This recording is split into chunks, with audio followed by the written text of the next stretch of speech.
نے رب کے حکموں کو توڑا، ہم نے پرواہ نہیں کی. ہم سمجھے دنیا میں آئے ہیں تو ہماری دنیا ہے، آوارہ ہوں، خواہشات نفس کے مطابق زندگی گزاریں، آنکھیں بے حیائی میں لگی رہی، سوچیں آوارگی میں لگی رہی، کان نغمے سنتے رہے، زبان جھوٹ بکتی رہی، ظلم و جبر کا بازار گرم رکھا، عصمتیں عزتیں پامال کرتا رہا، لوگوں کا مال لوٹتا رہا، حق غصب کرتا رہا، کلیجی اور دل چیرتا رہا، لوگوں کو زخمی کرتا رہا، لوگوں کے جذبات سے کھیلتا رہا. پرواہ نہیں کی کہ یہ دنیا ہے، امتحان گاہ ہے، چند دنوں کے لیے آئے ہیں، اللہ کے حضور پیش ہونا ہے، عملوں کا حساب ہونا ہے.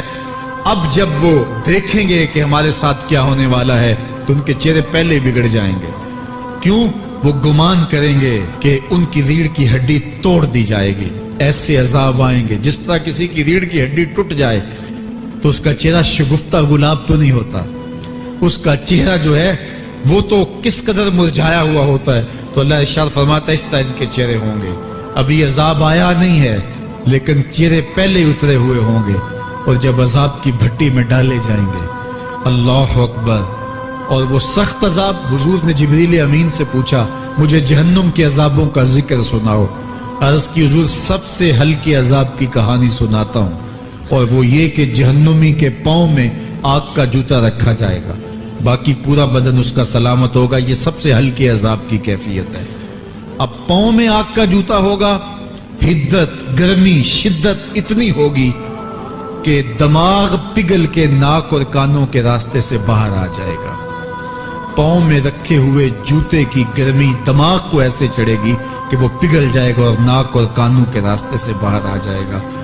تو اللہ کے عذاب کے خوف سے چہرے بگڑ جائیں گے، حالت سلامت نہیں رہے گی. یہ بات ذہن میں رکھیں کہ اللہ جس کو جہنم میں ڈالے گا اس کو اس صورت میں نہیں ڈالے گا. یہ محمدی صورت ہے، یہ شکل اس کی چھین لی جائے گی اور اس کی شکل بڑی کر دی جائے گی. اس کا ایک ایک دانت احد پہاڑ جتنا ہوگا.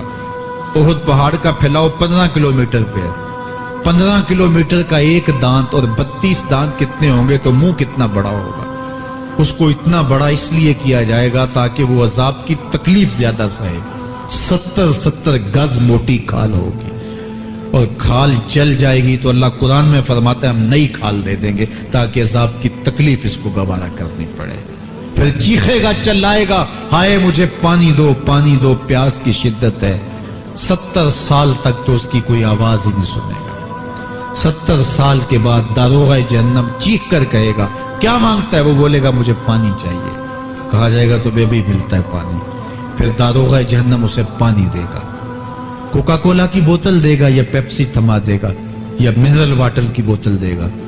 نہیں، قرآن بتاتا ہے اسے مائے حمیم دیا جائے گا، کھولتا ہوا پانی. اور وہ اتنا گرم ہوگا جب پینے کے لیے چہرے کے قریب کرے گا اس سے اٹھتی ہوئی بھاپ کی وجہ سے چہرے کی کھال ادڑ کے اس کے اندر گر پڑے گی، لیکن اس کے باوجود اس کو پینا پڑے گا. اللہ فرماتا ہے یہ دنیا ہی سب کچھ نہیں ہے، سمجھ لیا یہی سب کچھ ہے، آخرت کو بھول گئے.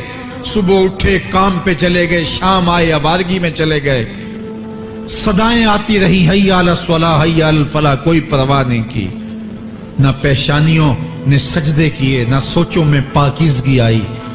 زندگی یوں گزار کے چلے گئے. ایسے نہیں، کہا ایک وہ ہوں گے جن کے چہرے شگفتہ گلاب ہوں گے، ایک وہ ہوں گے جن کے چہرے بگڑے ہوئے ہوں گے.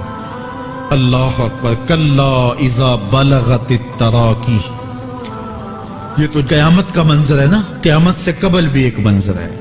اللہ اس منظر کو بھی بیان کر رہا ہے. کلا اذا بلغت التراقی. ہاں جب جان گلے کو پہنچ جائے گی.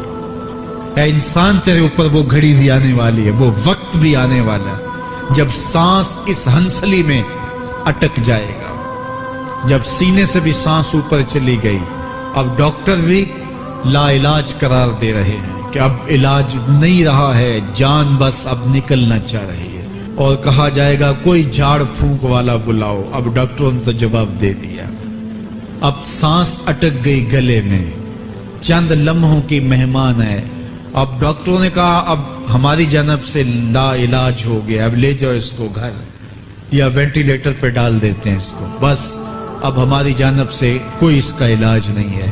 اب گھر والے روتے ہیں, کہتے ہیں کوئی جھاڑ پھونک والا لاؤ, کوئی دم والا لاؤ, شاید وہ کوئی دم کرے تو اس کی جان میں جان آ جائے. ڈاکٹروں نے تو لا علاج قرار دے دیا. وَظَنَّ عَنَّهُ الْفِرَاقُ. اللہ فرماتا ہے یہ تو جھاڑ پھونک والے کو ڈھونڈ رہے ہیں, لیکن جس کی سانس یہاں اٹکی ہے وہ سمجھ گیا ہے اب موت آ گئی ہے. اس کو یقین ہو گیا ہے کہ اب موت کے لمحے آ گئے ہیں, اب میں بچ نہیں پاؤں گا. اب آنکھیں تاڑے لگی ہوئی ہیں. وَالْتَفَّتِ السَّاقُ بِالسَّاقِ. پنڈلی پہ پنڈلی چڑھ رہی ہے. جب موت آ جاتی ہے تو پھر پنڈلی سے پنڈلی لپٹ جاتی ہے, اس کو پھر جدا کرتے ہیں اور جدا کر کے دونوں انگوٹھے باندھ دیتے ہیں تاکہ پنڈلی کے اوپر پنڈلی نہ چڑھے. اللہ وہ منظر بیان کرتا ہے, صاحب یہ وقت آنے والا ہے جب دونوں انگوٹھے باندھ دیے جائیں گے, جب ناک میں روئی ٹھونس دی جائے گی, جب چٹے لباس میں کفن دیا جائے گا, جب غسال کے سامنے بے بس پڑے ہوں گے, وہ چاہے یہ بازو اٹھائے چاہے یہ بازو اٹھائے, گرم پانی ڈالے یا سرد پانی ڈالے, جب بس پڑے ہوئے ہوں گے جو ہے وہ غسل دینے والوں کے, اور ناک میں روئی ہوگی اور دونوں انگوٹھے آپس میں بندھے ہوں گے. یہ محل, یہ ماڑی, یہ کوٹھیاں, یہ بنگلے جس کو سویر شام لگ کے حلال حرام کی تمیز کیے بغیر بنایا تھا, غوث اعظم رضی اللہ تعالیٰ عنہ بولے مکان بنا رہا ہے, بسیں گے اور حساب تو جا کے دے گا. تو یہ تو ایک رات بھی تجھے اس گھر کے اندر نہیں رکھیں گے کہ چلو ایک رات مہمان رکھ لیں. کہتے ہیں نہیں نہیں, مہمانوں نے بھی جانا ہے تو جلدی کرو, اس کو سپرد کراؤ. وہ تو تیرا لباس بھی پھاڑ کے اتاریں گے, خود غسل دینے کے لیے تیار بھی نہیں ہے. تجھ سے خوف آنے لگا ہے, جاندی واری ڈرونا بنے ہوتے, ہاتھ نہ لاندے ڈر دے, جنہ لئی تو پاپ کمائے اج کتھے نہیں تیرے کر دے.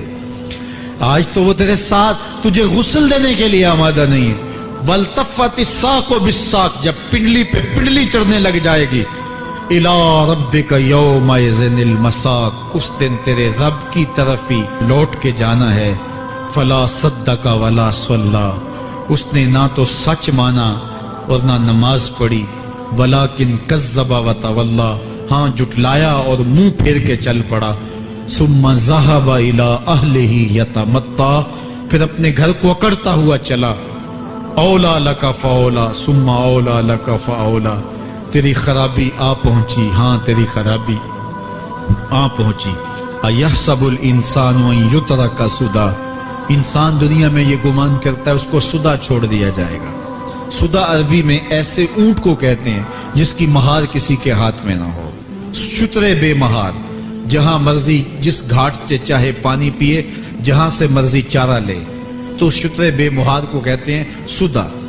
تو یہ انسان بھی گمان کرتا ہے کہ میں بھی سدا ہوں, مجھے کوئی کیوں پوچھے, میرے جذبات پہ کوئی کیوں قدغن لگائے, مجھے کیوں روکے کوئی. بالخصوص جوانی کے ایام کے اندر جوان کو بڑا ہوتا ہے کہ کوئی مجھے کیوں, وہ تو ماں باپ کے کہنے میں بھی نہیں آنا چاہتا.